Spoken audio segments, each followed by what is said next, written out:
How much did you rack up on gas during your Great American Road Trip? I know it's not as much as it was under Biden, which was $5 a gallon. Holy cow! If someone from the healthcare industry gives you $2 million, what do they get for it? You have jurisdiction, $2 million to put your face on TV, to buy steak dinners, Mr. Secretary, to go on vacation. Listen to my point. That's what you do. Welcome to MAGA. Welcome to Drill Baby Drill. Secretary, are you going to drill? Please. Do you want to support lower gas prices? Fuel across the country. You obviously have not been here supportive with a of book that. Of every one of us, so that instead of answering our questions, you could attack. You are wasting my time. Mr. Secretary, it is my time. Seriously. I want to know. I think America wants to know. I find it. I got nothing from. The political establishment is used to bureaucrats backing down the moment a seasoned politician turns up the pressure. But Transportation Secretary Sean Duffy isn't playing by those rules. When Senator Patty Murray came at him with a string of familiar partisan attacks, Duffy didn't flinch. Instead, he challenged her claims point by point and turned the entire exchange on its head. Let's roll the tape. Okay, so I have pulled out a lot of the green requirements that you all didn't put in the legislation, IIJA, and I pulled out a lot of the DEI from the last administration to make us build faster and build better. I know what you've been doing, but just the budget proposes a flat funding for transportation. It proposes a huge funding for war. So to all of us looking like at this budget, it's fewer bridges and more bombs. I just got to say that, as the committee, we have to address this infrastructure cliff in our funding bills. We cannot let this funding expire and leave our communities dry. I think it's important to run. That's my point. I just wanted you to understand take your point, but can we be on the same page?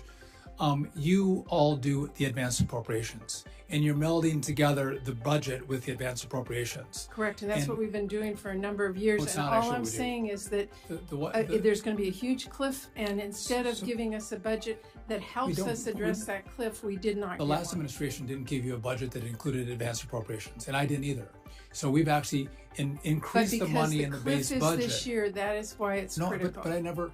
If I came in and told you all what to do with advanced appropriations, you'd be offended by that. No, but I am offended by a budget that comes in with $1.5 trillion more for war and no increases for infrastructure, when we all know that in October there's going to be a huge funding cliff on transportation that was not addressed in the budget. I have $114 billion, the biggest base budget in transportation ever submitted to Congress. But the advanced appropriations is not what I do. You all do the advanced appropriations. And this is a problem we're all going to face. But let me move on, because I do want to address this issue, because over 39 million Americans are expected to hit the road for Memorial Day weekend. And you are encouraging Americans to spend the summer road tripping across the country. But let me just ask you, how much did you rack up on gas during your Great American Road Trip? I understand that was paid for by groups and sponsors. This was a nonprofit funded the Great American Road Trip. The nonprofit actually solicited funding from private organizations. Yeah, I did not. Right. Okay. Do you know how much gas? No, I don't. You don't. But I know it's not as much as it was under Biden, which was $5 a gallon. Holy cow. Okay, so let's just listen. Okay. Americans don't have corporate sponsors to pay for their gas. And for families that are hitting the road this weekend, the national average gas price is now $4.50 per gallon. That is more than 50% higher than before Trump's war in Iran, when gas was less than $3 a gallon. And I just want to make the point that families are seeing this at the gas pump, but they're also seeing it costing more for airline trips. The cost of a domestic flight is up 31% over last year. And they, by the way, are stuck paying ridiculous junk fees. Why? Because you decided to rip up some basic protections that gave people automatic refunds and hotels when their flight was delayed or canceled. So here's the problem.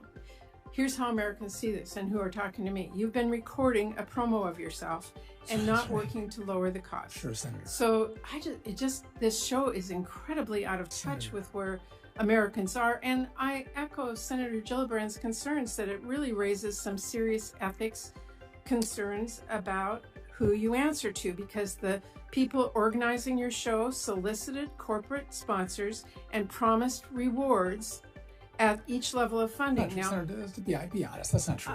I'm looking at your thing. What you that's did not mine. for being There's a memo of understanding that says no one gets any benefit Okay, well, for let me anything I'll they do to ask you a participate. question. Maybe you can answer it. Sure. If I'm an airline executive and I paid $1 million for this Great American Road Trip, what would I get out of that?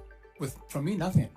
Well, look, as I said, the deck that is out there says that if you give $1 million, you get 6 VIP invitations to receptions, you get to go to roundtables, you get to networking events. If someone from the healthcare industry gives you $2 million, what do they get for it?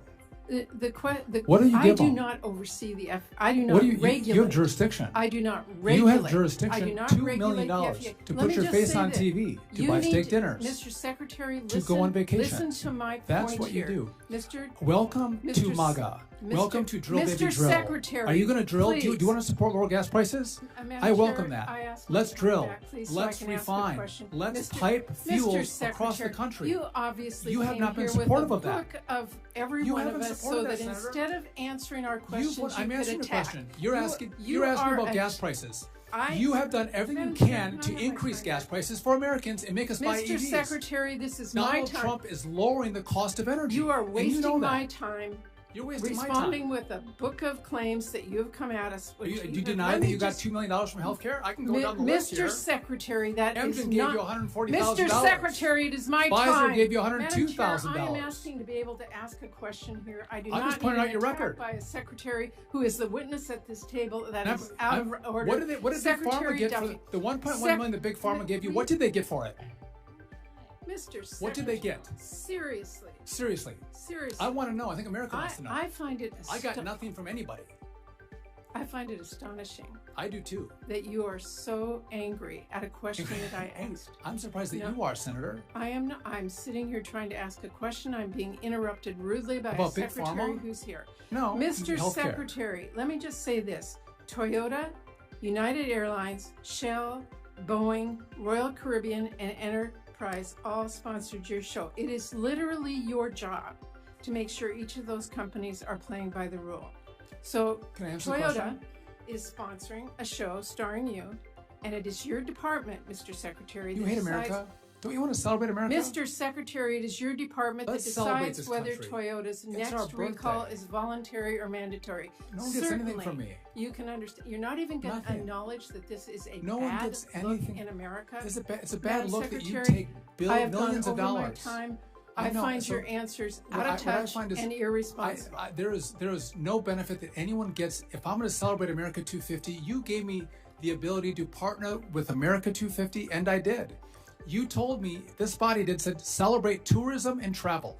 And that's what I'm doing. All I'm saying is, America, go see your country. Mr. Secretary, you're families really good are a beautiful thing. We're going to go to Senator Britt. And businesses around this country have leaned in to celebrate. If you don't want to celebrate America's birthday, I'm sorry. Secretary, but American businesses want to celebrate America's birthday. I'm sorry. Senator Patty Murray entered the hearing ready for a confrontation, pressing Secretary Sean Duffy on budget allocations and what she described as an approaching infrastructure funding crisis. But Duffy came prepared. Rather than simply defending the Transportation Department's baseline budget, he pushed back on Murray's framing and emphasized a key point. Congress controls the appropriations process, not the Secretary's office. The exchange became even more heated when Murray questioned corporate sponsorships connected to Duffy's Great American Road Trip. She appeared to be aiming for an ethics controversy, but Duffy responded by explaining the initiative and its broader purpose. He made the case that the road trip was designed to promote travel, tourism, and America's upcoming 250th anniversary, refusing to accept the premise that celebrating the country was something he should apologize for. Then the discussion turned to gas prices in America's energy sector, and the temperature in the room rose again. Duffy argued that restrictive energy policies had contributed to higher costs for American families and contrasted that approach with the administration's push for increased domestic energy production. His message was blunt. Welcome to MAGA. Welcome to Drill Baby Drill. Whether you agree with Duffy or Murray, the exchange was clearly about more than a single policy disagreement. It became a clash over spending, energy, government priorities, and the direction of the country.